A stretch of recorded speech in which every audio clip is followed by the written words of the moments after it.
Hey everybody, how's it going? I've got something very exciting to share. Wizards of the Coast has given me a special sneak peek preview into the official 2024 Player's Handbook version of the Assassin Rogue.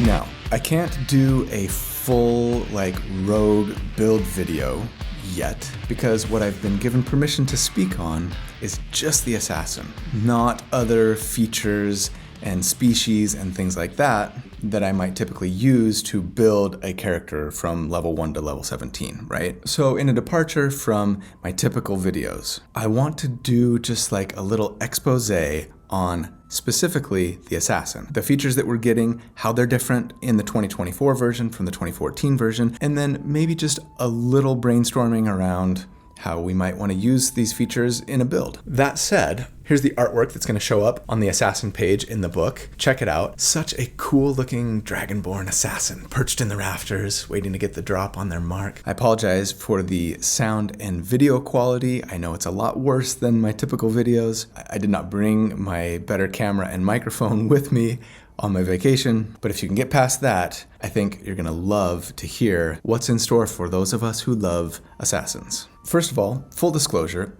yes, this video is sponsored by Wizards of the Coast, but also they've made it very clear that they do not need to have any input or control over what I actually say here, as far as my analysis of the changes go, right? So first up, at level 3, assassins still get the Assassin's Tool feature, which is essentially the same. You get proficiency in the Disguise Kit and the Poisoner's Kit, but the difference here from the 2014 version is you actually gain both a Disguise Kit and a Poisoner's Kit. That's really nice, a little quality of life improvement. But then the big change at this level comes to the Assassinate feature. First of all, Assassinate gives us advantage on initiative rolls. That's a nice little change. It's especially important for assassins to win initiative, right? Because yeah, they still get bonuses in the first round of combat. Namely, any attacks against creatures in the first round of combat who haven't gone yet have advantage. That's the same from the 2014 handbook. The biggest change to the Assassinate feature is what they're calling surprising strikes. With surprising strikes, we're told, instead of attacks against surprised enemies scoring automatic or critical hits, we're told that if our sneak attack hits any target during that first round, the target takes extra damage equal to our rogue level. Okay, there's a lot to say about this. First of all, it is a bit of a bummer to lose auto-crits. Auto-crits are awesome. It can be a lot of fun to really build around trying to get surprise and then when you get it, having a big payday, right? However, in my experience, having played Assassins in 5e before, that feature was kind of one of those things where it was either amazing or worthless, depending on the rest of your party, depending on the table that you were playing at, right? Surprise is never a guarantee. And in fact, most of the combat encounters that I would have on my assassin, the vast majority of them in fact, we were not able to get surprise on our enemies. So that feature was just cool once in a while, and that was frustrating. So I appreciate seeing Wizards of the Coast trying to get away from things that are great when they work, but most of the time they don't work, right? Now, extra attack equal to our rogue level. It might not be as much damage as a critical hit, but I appreciate that it scales. I appreciate that it scales with rogue level so that you have a little more incentive damage-wise to stick with rogue beyond just scaling sneak attack, right? Also, there's some interesting wording here in that it says that this extra damage applies to any target who takes sneak attack damage during that first round of combat. It doesn't say on our turn. So I'm already thinking about some fun ways that I could maybe, if not guarantee, at least greatly increase the likelihood of me getting an attack with my reaction. Because if we make an attack with our reaction and we otherwise qualify for sneak attack, yeah, we can apply sneak attack with that reaction attack as long as it's not on our turn, right? So yeah, taking feats, for example, that might increase your likelihood of getting a reaction attack. Or maybe taking, say, some Battlemaster fighter levels, right? And getting some of those maneuvers that give us an attack with our reaction. Those kinds of things would both greatly increase our chance of getting a reaction attack, but as an assassin, at least in the first round of combat, let us both apply our sneak attack damage a second time on a round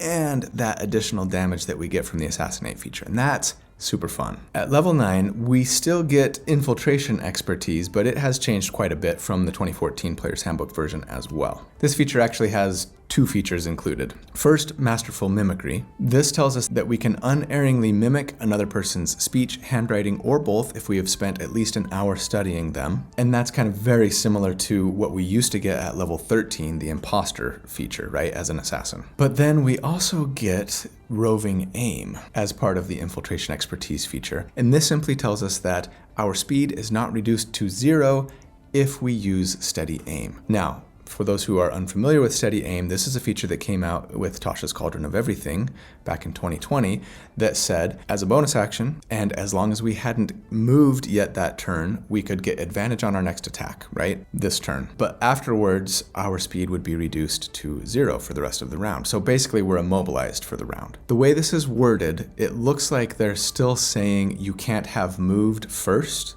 in order to use steady aim, but then afterwards you can move. And that's a pretty big deal for a character who tends to really favor kind of hit and run tactics, right? And maybe not wanting to be stuck in the middle of a fight, since we probably don't have heavy armor and shields, etc. Rogues tend to be on the squishy side. So I really like this improvement. Previously, infiltration expertise was really kind of just a ribbony feature, I felt like, mostly for use out of combat, right? And now we still get some of that fun flavor and utility, but with a little bit of a bump to our combat mechanics here as well. At level 13, instead of imposter, which really kind of got worked into our level 9 feature, right? We now have something called Envenom Weapons. Now, Envenom Weapons works with a new feature that rogues are getting called Cunning Strikes. If you're familiar at all with the playtest material that we saw, right, the 1D&D stuff, we learned about Cunning Strikes about a year ago. And in a nutshell, it's a way for rogues to give up some of their sneak attack damage in order to do more cool, better, different things. One of those things is to potentially poison an enemy.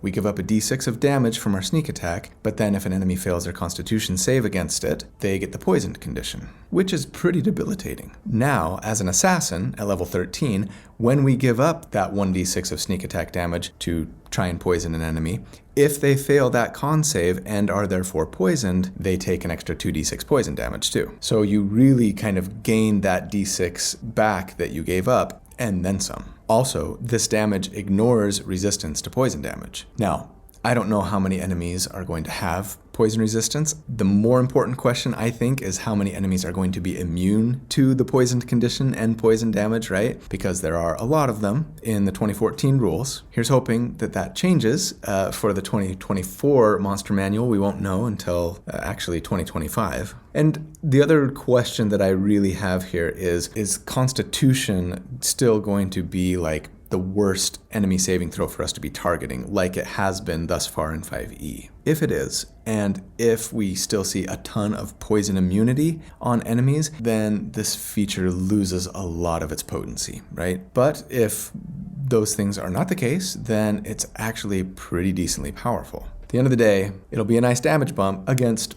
probably most enemies, as well as a nice debuff, right? Finally, at level 17, we still get Death Strike, but in my opinion, it is a way better version of Death Strike. It used to be that, again, when you hit a creature that is surprised, then they have to make a Constitution saving throw, and if they fail their save, then you double the damage of your attack against the creature. Now, sure, again, assassins, surprised enemy, automatic crit, and now if they fail a save, quadruple damage essentially, right? That was awesome, but only worked once in a while. Depending on your table, maybe hardly ever. Now, similar to the new version of Assassinate, when you hit with your sneak attack on the first round of combat, they have to make a con save, and that DC is still 8 plus our proficiency bonus plus our dexterity modifier, which I appreciate, or the attack's damage is doubled. So it's essentially still the same, it's just that you're gonna get it a lot more often now. And that's awesome. I love it when things are reliable. So now, yeah, again, especially if you can find a way to work in a more reliable reaction attack on that first round of combat,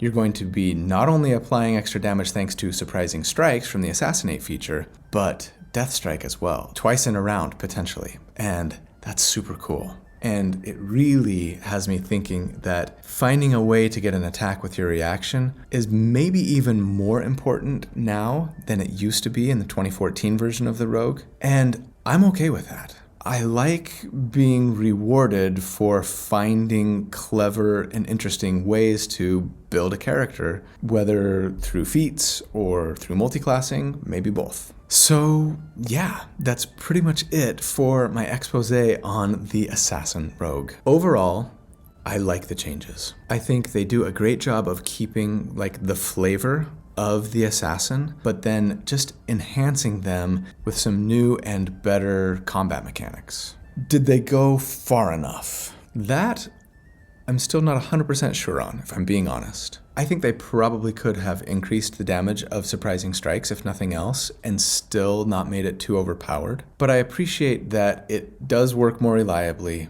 that it scales with rogue level, and that they still left the option in there of getting that extra damage a couple of times in a round, potentially if you can get a reaction attack. And I also love that with the Envenom Weapons feature, we can sort of have our cake and eat it too when it comes to cunning strikes and sneak attack, right? Now, not only do we not have to sacrifice some damage from sneak attack in order to get a nice debuff on our enemies, which Cunning Strikes brings, but we even can do a little extra damage as long as they're not immune to poison. So yeah, I plan on doing a full character build next week with this subclass. Once I can kind of use the other new features that are coming out with the new player's handbook and I can sort of talk about all of them, I'm super excited to share that with you guys. So stay tuned for that. Big thanks to Wizards of the Coast for giving me this opportunity, for sponsoring the video, and letting me show you guys a little sneak peek into what's to come with the new 2024 PHB. So don't forget, you can pre-order now. I'm going to put a link in the video description and in the pinned comment on where to go if you want to pre-order the new core rulebook bundle. I can't wait to get mine, but thanks for watching. Love you guys. Do good, be kind, and I hope to see you again soon. Take care.